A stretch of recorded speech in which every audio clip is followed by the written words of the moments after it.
Hi guys, I have got Sean here. He is actually sitting on our couch under the Christmas tree. Today I'm going to be doing a really serious video. Some of you may or may not know about the Stoffers, Micah and James Stoffer, who adopted a child with special needs from China. They were told he was terminal prior to his adoption. They exploited him and his adoption before even bringing him home.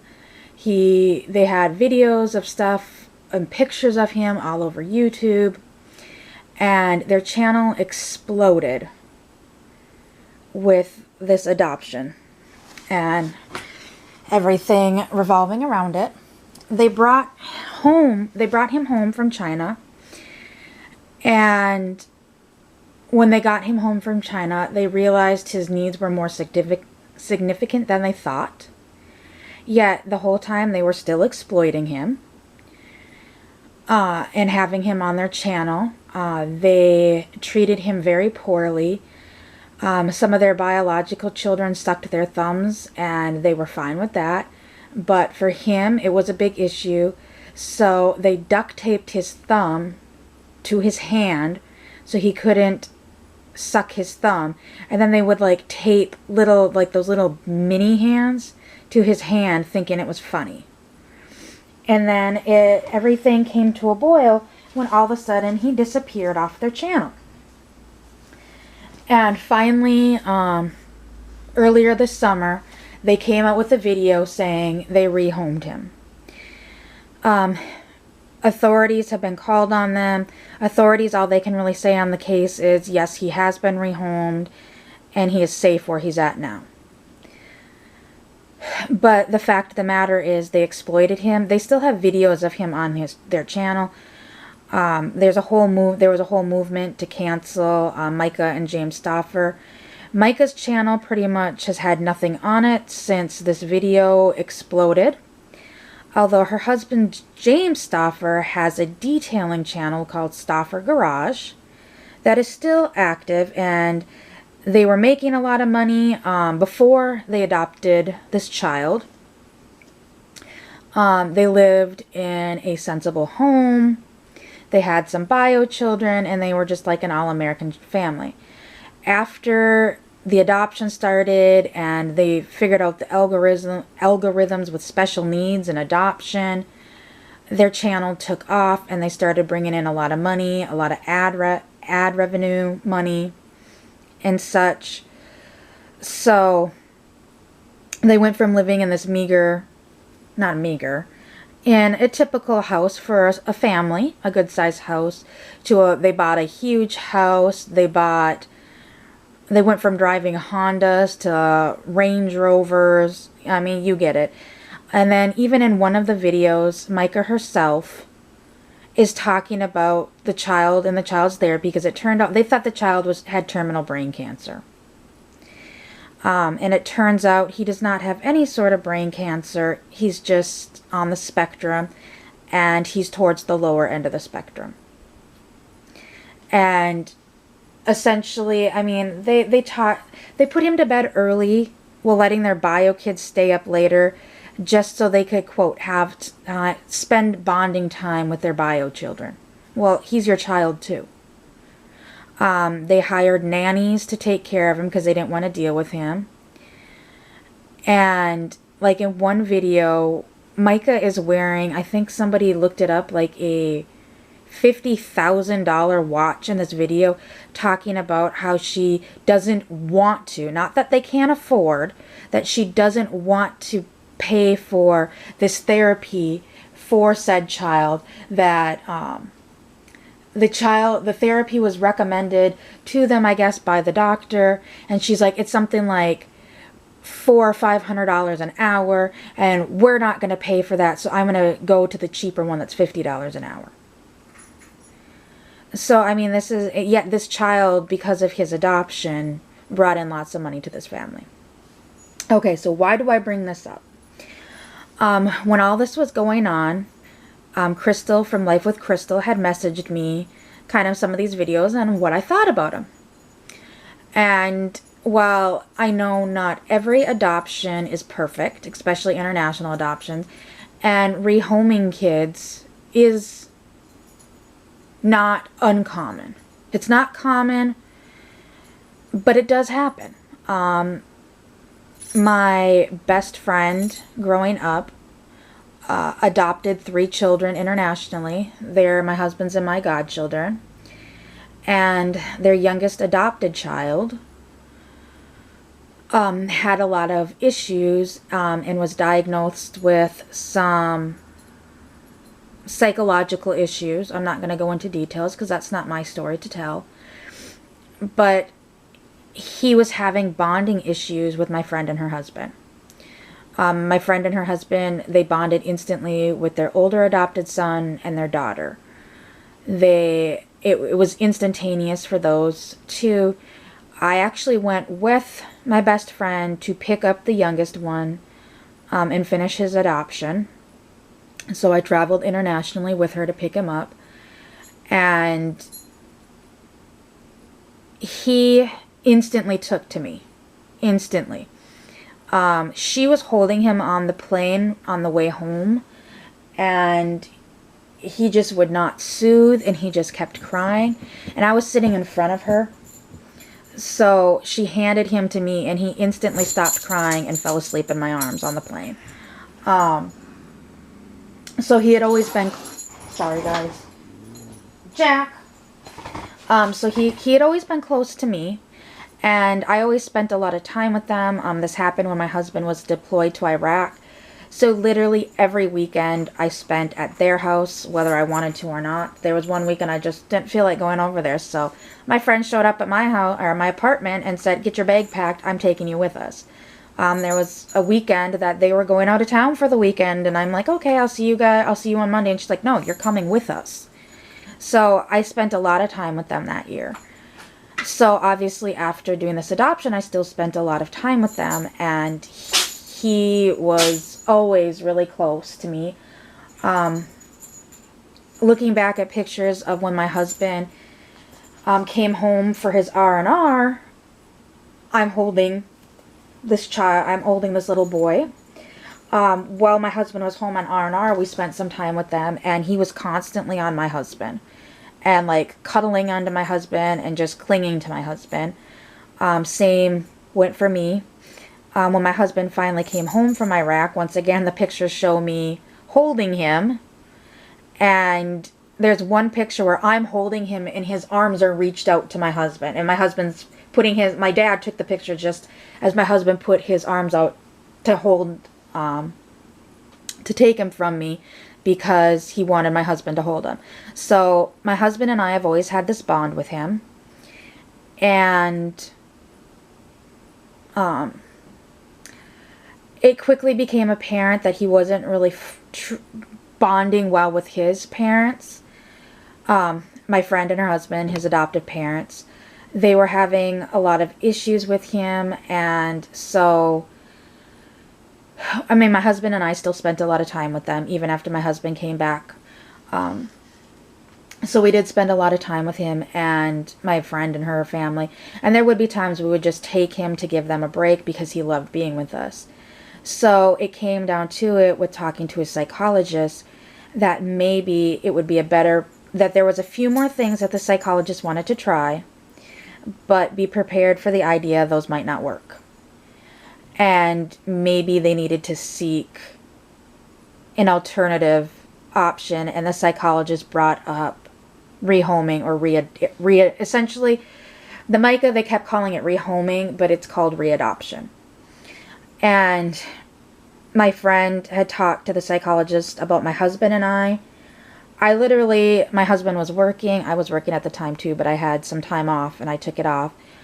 I went into one of the psychologist appointments with my friend and the little boy, and we sat down and talked. I mean, the little boy was off playing where he couldn't hear any of this because we didn't want to discuss it in front of him. But after discussing it, and then the psychologist had watched my interaction, just him one-on-one, him and I one-on-one, and then we introduced my friend back in. The psychologist was watching through a two-way mirror. And then introduced my friend back in, and I mean, he didn't even look to see it was her coming in, nothing, like, he just kept playing with me. So then the psychologist was like, you know, if it comes to it, this may be a viable option, because clearly he is bonded with her.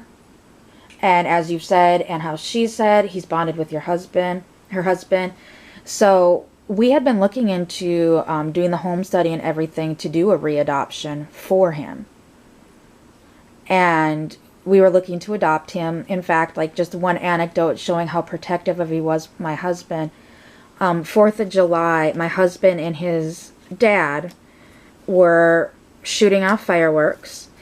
And we were all, my friend, the kids, and I were all sitting up on their patio. And and there was another guy shooting off the fireworks with it. So it was my husband, a friend of theirs, and her husband. The friend of theirs had lit a firework, and my husband was standing on one side of it, and her husband was standing on the other side of it. The little boy started freaking out and screaming to my husband, "Watch out, watch out." He could care less that the friend was there or that his dad was right next to it as well. He was more worried that this firework would hurt my husband. So that was just kind of an anecdote showing how he was more protective and seemed to bond better with us. Ultimately, one of the therapies that the psychologist was doing did start working. And then I ended up getting pregnant with my son. And so we decided not to go through with it. So it is something that does happen. Sometimes you do adopt a child, especially international, that the adoption agencies will lie on paperwork to get the child adopted, and then you come and have them home, and it turns out they have many, many, many problems that you weren't expecting. And some people just can't handle it, and in some cases the readoption is the best option. I mean, in the case with Micah and James Stauffer, it probably is the best thing that they adopted this little boy. But the fact of the matter is they made a bunch of money off of him before they adopted him, which, by the way, you're not even supposed to show pictures of them until your adoption's final. Like, my friend, when she did her adoption, social media wasn't as big as it is now, but she had to, they basically had to sign paperwork stating, like, I saw pictures of the kids, like family members and stuff like that, but they couldn't put the pictures on social media until the adoptions were final. So, I mean, this family, typically that's how it works. This family was showing pictures and giving information of the child prior to even bringing him to the U.S. Apparently, I did not watch them because I'm not going to give them the views. They had videos of them going to China to picking up the child, so those were big videos, and then all the videos after, and majority of these videos are still on their channel, and they're still making money off them. So this brings us to now. That's all the backstory and why this is dear to my heart. So I got a recommendation from a channel called the Dad Challenge Podcast from YouTube, after Crystal had sent me a few videos. I don't know if she actually sent me one of his videos. I don't honestly remember. Or if it was another like tea vlog that broke the story about the Stauffers and rehoming the child. Because Crystal wanted to know my thoughts on it, knowing I have adopted godchildren. So anyways, I started watching some of his other videos, and I started really liking and enjoying his channel. He has more than just comment or just like tea vlog. It's really near and dear to his heart about this adoption story, though, as he is an adoptive parent himself. So this was a story that was near and dear to his heart. And so even to this day, he doesn't want anyone to forget, because Come to find out, somebody close to the Stauffer family said that Micah is trying to get pregnant so that she could boom her channel and make this grand comeback that she's pregnant again, to kind of gloss over the fact of what they did. But he's trying to keep this in the forefront. There's, I guess, a Facebook page called Cancel James and Micah Stauffer. So he has some videos like that. He has some reaction videos kind of making fun of Micah and the Stauffers. Teffy, really. He has some videos, you know, he had some videos making fun of them. Then the whole Stand With Sophie thing came out. And he got really passionate about that as well. He interviewed Sophie's dad. And he's been trying to help this case along. And he stands with Sophie because Sophie's a victim. And a lot of people out there in tea vlogs and stuff are trying to victim blame her. So he's got that, as well as he is an ex-pastor. He used to be a worship pastor for a large church. And he lives in Canada, in his Providence in Canada. And he did a series on why he is an ex-pastor. And I really enjoyed that series. He does from time to time, he calls them Bible stories with swearing. So he does these Bible stories, and he basically makes them, instead of like the wording of how it is, he kind of translates it into now wording with slang and stuff. And he does cuss in them. Thus the name Bible Stories with Swearing. So I've really enjoyed his channel. He's also brought up different things amongst the churches, like mega churches and why they're wrong, tithing in the church, just a lot of things that I felt my whole life, like watching some of his stuff with the church.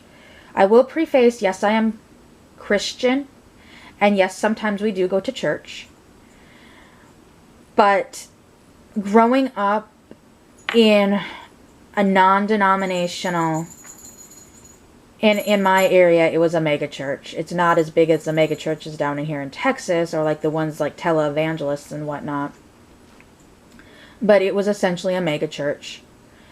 And how I questioned stuff, and how I was made to feel like I was a bad person for dare questioning some of the stuff. So him coming out and saying some of the stuff, I'm like, oh my God, this is exactly how I felt as even a 12-year-old. So I've really taken to his channel and him personally, like to the point of, he's got this soothing voice to me. And one day I was in a mood, and my husband's like, does that Canadian guy you listen to have a new video today? And I'm like, I don't know, I haven't checked. Why? And I mean, I just snapped at him this, and he's like, how about you go check and then just sit down and watch it if he does? Or even if he doesn't, find one you haven't watched yet and sit down and watch it. Because he knows for whatever reason, Josh's voice is very soothing to me. I mean, my husband can sometimes, but it's like one of those, like listening to white noise type things, although Josh's voice isn't white noise. It's just very calming. It's a calming voice. So he has now gone into kids can't consent. So in the meantime, stuff about 8Passenger and their parenting styles have come out, and a few other channels, Fathering Autism, which I used to love that channel. I will be the first to admit it, I love that channel. Crystal a while ago showed me one of their videos, I mean this was years ago, and asked me what I thought about this family. And I mean, I have a child with autism. And I'm like, you know, I really like this family. They seem genuine.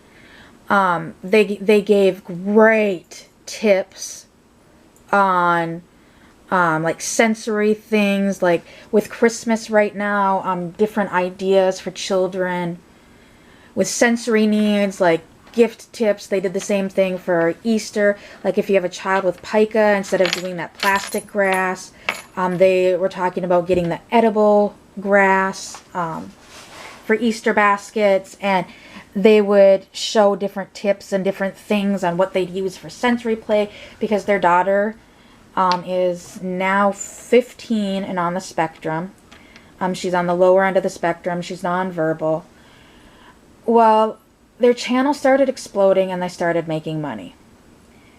And then there was all of a sudden this shift. Fathering Autism went from autism awareness and acceptance to a family vlog, and essentially exploiting their daughter. I'm not even going to say her name either. They are exploiting their daughter. Like I said, it went a shift. They started making money. They moved into a larger house. They started buying newer cars. They're constantly going out to eat. They're constantly going on trips. I mean, it's shifted. It went from very much information. I didn't personally care. I don't. My son has done a modified ABA. It's not true ABA. Basically, they weren't trying to get the autism out of him. They weren't trying to change him in any way, shape, or form. I know somebody in the autism world has said it's more masking.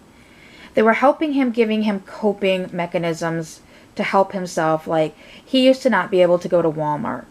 So, and essentially we destimulitized him just by kept going to Walmart, just taking it time and time, and at the end we would praise him. So just things like that. The biggest thing that this modified ABA did for him, and it helped him so much, is they got him out. There was a huge client base, and myself and another family, and we became friends anyways. They would have the two boys meet, and they would do play groups and social play with them.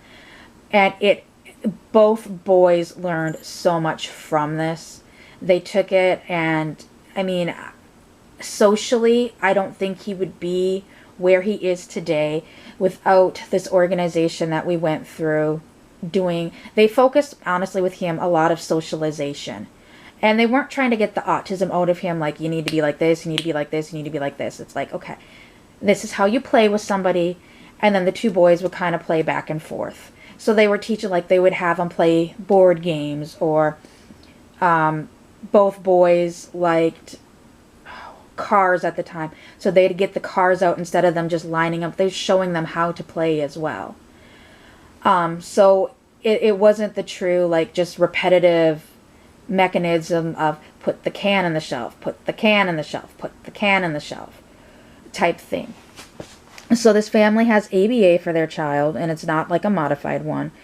It's not in the negative anecdote from what we've seen, because some ABAs, if a child does not, well, I guess sometimes the child doesn't, like, I think it was vacuuming, and essentially as punishments they would make her vacuum.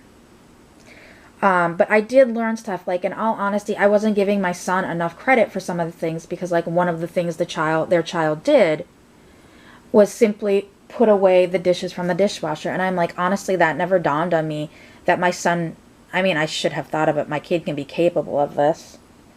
But it just, it was just things at the time when I started following them that I didn't think of. Like, so yes, I will be the first to admit I have implemented things that they have done. I have bought some of the sensory items that they recommended for both my son and my daughter. So way back before the shift, I loved them. Then the shift happened, and all of a sudden it was, like I said, more about going shopping, more about buying stuff for the new house, more about buying the fancy camera equipment, or the new setup for their studio, or their new setup for their podcast, or going on this trip, going on that trip. As well as the mom started selling multi-level marketing, or MLMs for short. And that's another thing Josh is going after. Family vloggers that sell MLMs and use their audience base to get money, because that's essentially what they're doing. They are using their audience base to either sign up to sell under them or to just strictly buy from them. And you usually get more money if you get somebody to sign up to sell under you.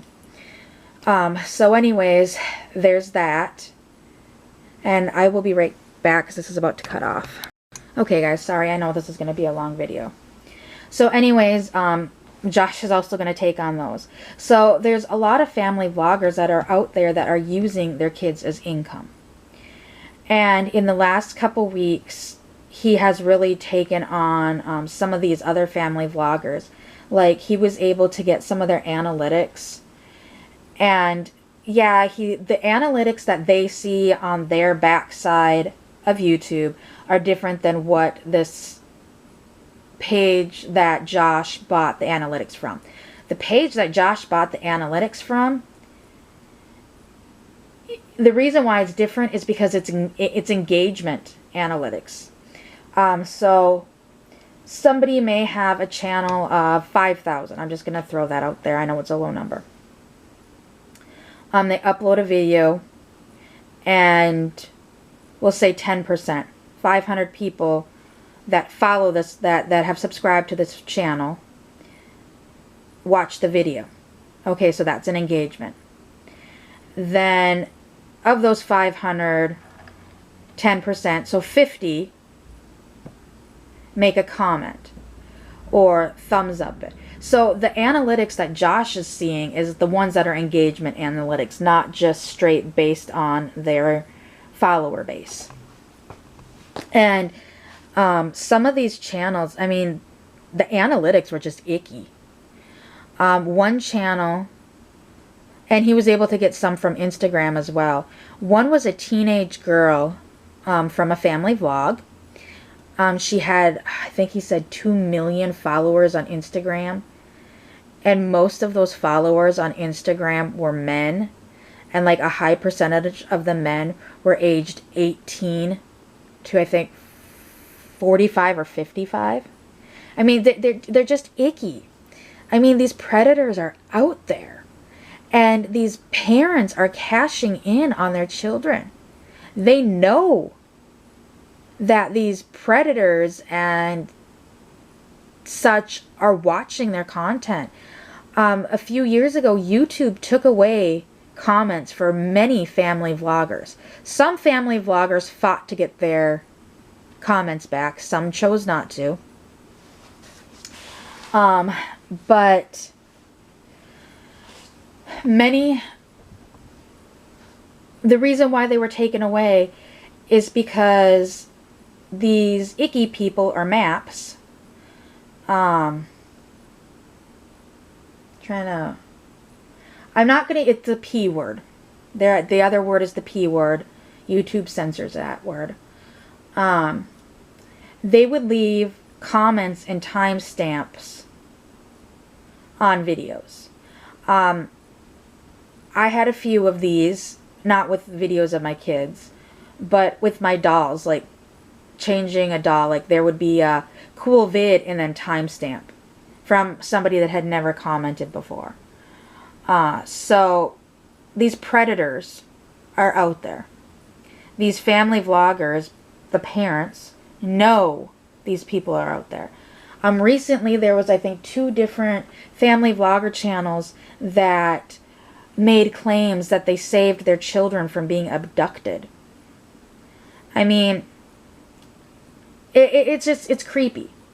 And I know I've had people ask me why I don't allow or have my kids on my YouTube channel that often. Okay, are you going to lay down?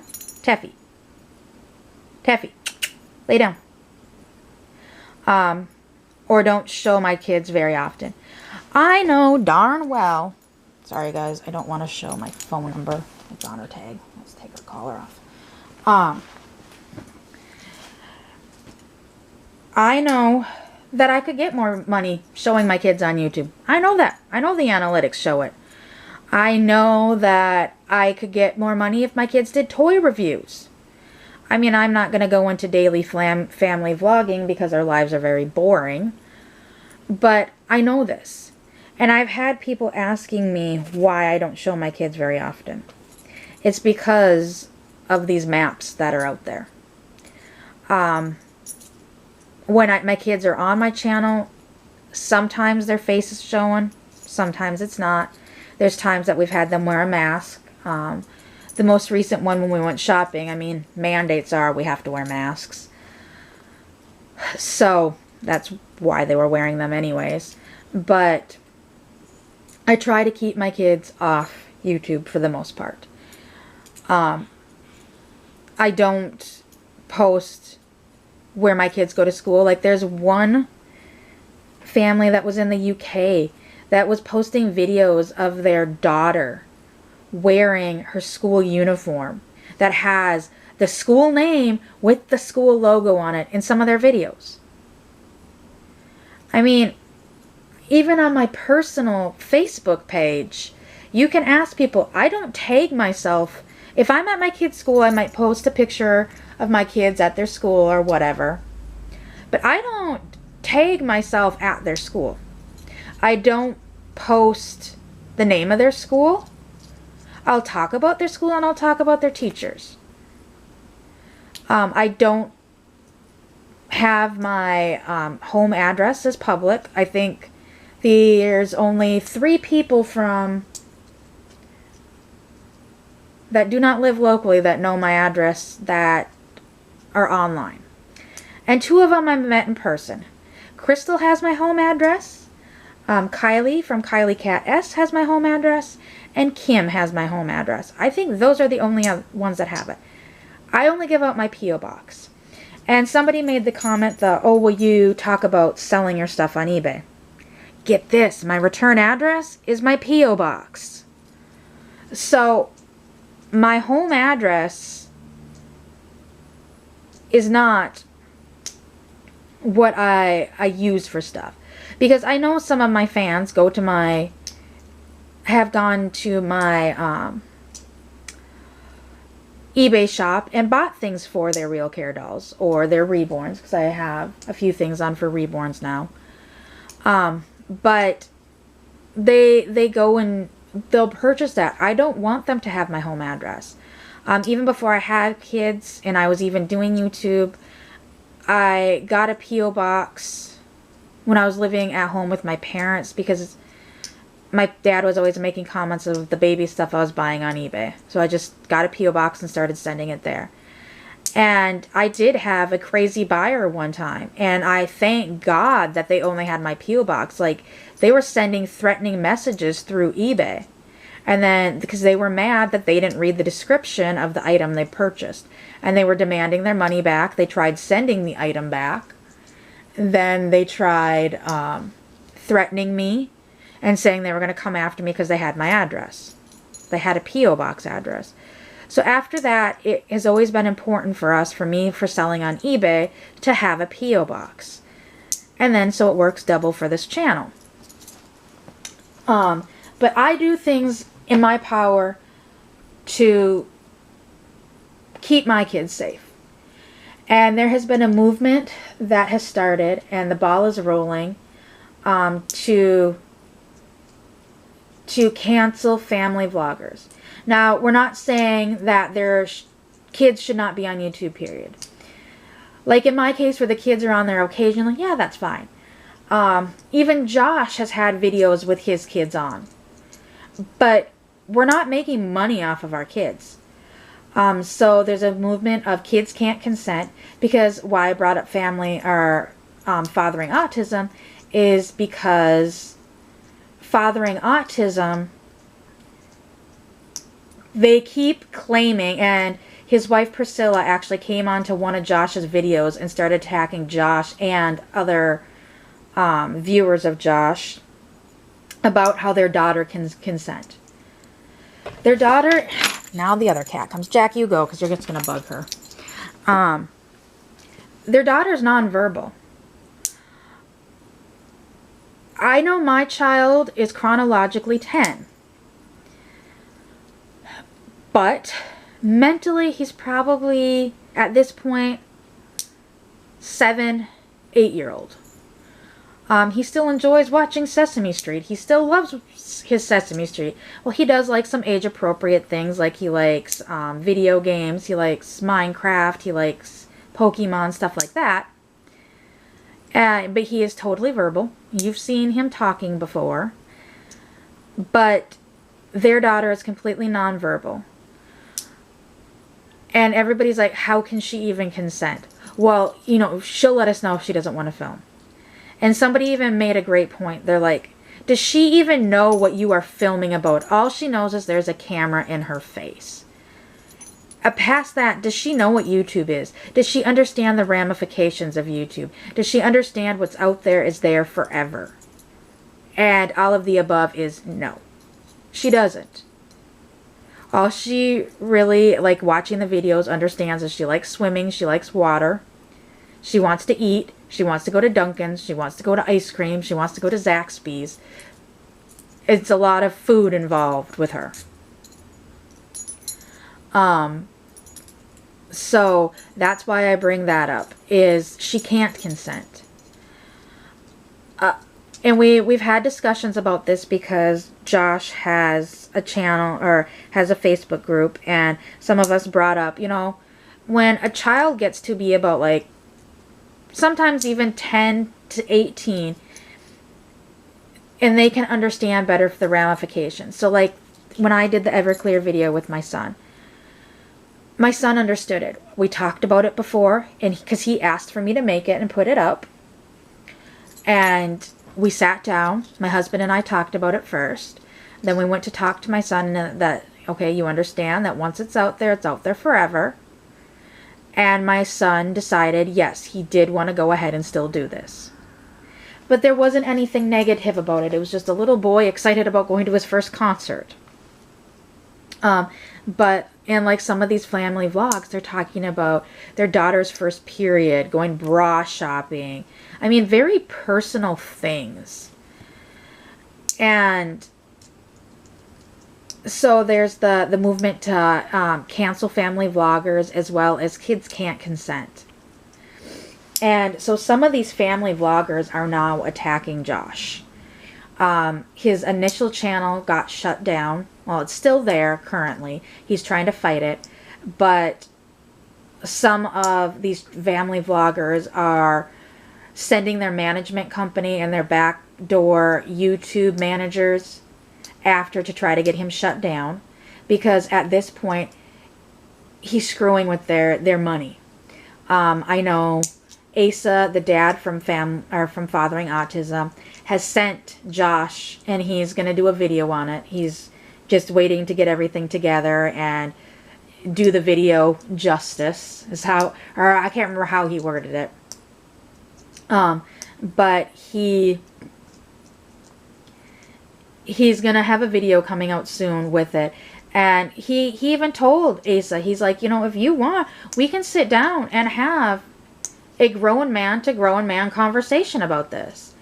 Asa's refusing, and I guess that he just went off on him and started threatening him that he's gonna take his channel down and he's gonna take Josh off every social media platform, that he's making it his mission.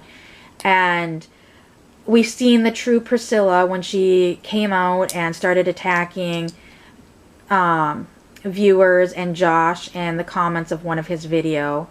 And then she went back and dirty deleted it, but not before some people got the screenshots. So remember that, Priscilla. Once something's out there, it's out there forever. You can delete it all you want, but there's the screenshots to prove it, as well as, I don't know if Josh has his set up, but I get an email anytime somebody comments. Even if somebody replies to a comment that I didn't comment it on my channel, I get an email and a notification that somebody commented on a comment. So he may have those receipts as well of your behavior the other night on the comment section of one of his videos. So anyways, I just wanted to make this video. I know it's very long with A, I stand with Josh. B, I will admit, and I will put in the links below, there are 2 petitions. We are trying to get legislature out there because some people are trying to compare these kids to actors and actresses, child actors and actresses. First of all, child actors and actresses are coming out saying, you know, I'm screwed up because of my childhood. B, child actors and actresses have safeguards in places for them where these family vlogger kids don't. They have cameras on them 24/7, 365 days a year. Well, child actors can go and act, not their real life, on camera, and then at the end of the day they can go home and try to be normal. These kids can't. So I stand with Josh. I will put links below to his original channel that is currently still up. He has a backup channel. He also has a Rumble link. Rumble is another platform similar to YouTube. He doesn't get paid through Rumble like he does YouTube. He doesn't get monetized there. But it's another platform, and Rumble does not take down videos just because somebody else doesn't like them.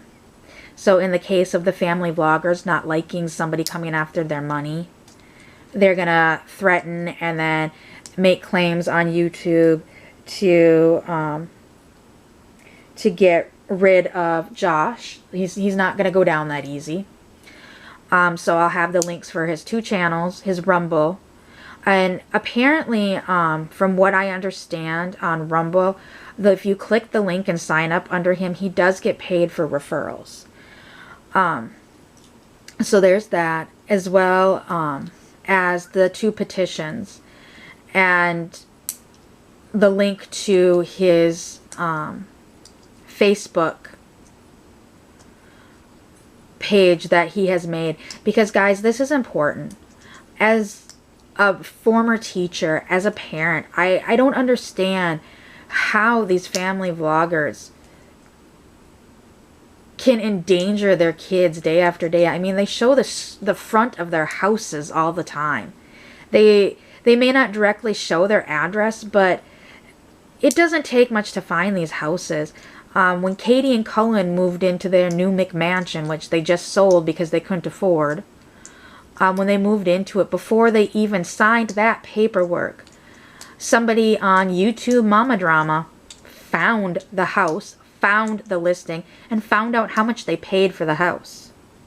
I mean, come on guys, it doesn't take much to find this information.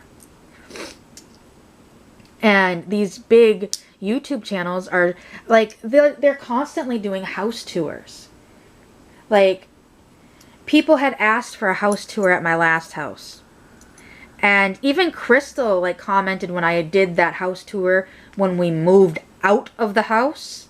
Because I don't want you to know the layout of my house. You don't need to know the layout of my house. But I did that empty house tour after we left because my family was out of that house. And like Crystal made the comment, she's like, I didn't realize how big your house actually was. Because she had never seen the layout of that house. This house here, I've never done a house tour, and I will not do a house tour once again until we move out. I'm not going to put my family in jeopardy, but these families are constantly doing house tours. They're constantly doing, showing like where they're going before they go somewhere. I mean, just a lot of basic, you would think, common sense safety knowledge, they just throw it out the window because they see the dollar signs coming in. Like going on these trips internationally. Well, we already have your address. You're constantly pushing, oh, we're going to go on this trip, we're going to go on this trip, getting excited about this trip. And while you may not have the videos coming out while you're on the trip because you're not editing them while you're on the trip, a lot of them are like active on Instagram, having a great time in Bali and like posting pictures while they're there. Well, I know your address. I now know you're in Bali. I can go break into your house. I mean, these are just basic safety. Oh, and some of them, oh, well, we have security. I mean, some of these crazed fans, Jack, please leave Teffy alone. Some of these crazed fans, you don't know what they're capable of. Like I know the Lammings from Daily Bumps. For the longest time, their security was, what was it? Was it Ring? I can't remember. No, it wasn't Ring. It was another service similar to Ring, I believe. And they had cameras inside the house and outside the house and such. But guys, those securities aren't foolproof. All it takes is somebody to come in and cut the line to your wireless or to your cable internet. You've just lost your whole security system. So they aren't foolproof. But like I said, this video has gone long enough. I just want to say I stand with Josh. I stand behind Josh. And if you agree with this movement and you feel in your heart that child exploitation, because that's what they're doing, they're exploiting their children for money, should not be happening on YouTube, I highly encourage you to support Josh in any way you can. Sign the petitions, because your digital currency right now is just as big as monetary currency. Go watch. Don't watch. You can still watch the videos on Josh's old channel, Dad Podcast Challenge. He now has Dad Challenge Podcast. The new channel is Dad Challenge Channel. Dad Challenge Channel is still monetized. The Ex-Pastor, which is where that other series, he had loaded it to that channel, that is monetized. The Dad Challenge Podcast channel is no longer monetized currently while he fights to try to get the channel back. But like I said, sign up for Rumble under him. He gets a little bit of a kickback. I mean, just just try to support him, because he's pouring his life, his family time, his money into this. He said, like, it's causing him anxiety issues, but it's so important to him that he's fighting his own demons within to fight for these kids that their parents aren't even fighting for. Because if their parents were fighting for them, they'd be like, oh my gosh, that's not okay, and take them off. And this movement has been fantastic, because at this point, it's only been like a week or so. There have already been 5 family vloggers that have come out. They're not huge channels, but have come out and said, hey, you know, I saw these videos and I took a step back and thought, really? That's not safe. And my child's safety comes before money. I'm no longer, some of them they made the video and deleted their whole channel, aside from the video. Some of them are leaving up old videos, but are no longer making content with their kids from going forward. So the movement has been started. The ball has been rolling. Are we trying to mess with their livelihoods? In a way, yes. Because if you need to make money off the only way you can make money is off your kid, you need to start reevaluating your life. And sadly, there's a lot of kids out there that now aspire to be YouTube stars because they think they're going to get all this money. My kids included. And like my daughter goes, I want to be a YouTube star. And I'm like, no, you don't. She's like, well, you get a lot of money and you can get a lot of stuff. And I go, and that's monetary stuff. But is your life worth risking for it? And then she stepped back for a second and said, no. So even my 9-year-old can figure that out, which is sad why some of these parents can't figure that out. That their child's life, I mean, is it going to take a family vlogger's child to be kidnapped, killed, murdered, or other not so great things happen to them for it to finally blow up? So I encourage you to take a look at that stuff below. If you've made it to this point, thank you so much. This is just something very important that needs to get out right now. I know it's around Christmas. I got Christmas videos coming out. This is just something I felt I needed to do immediately. So I will see everyone next week. Bye.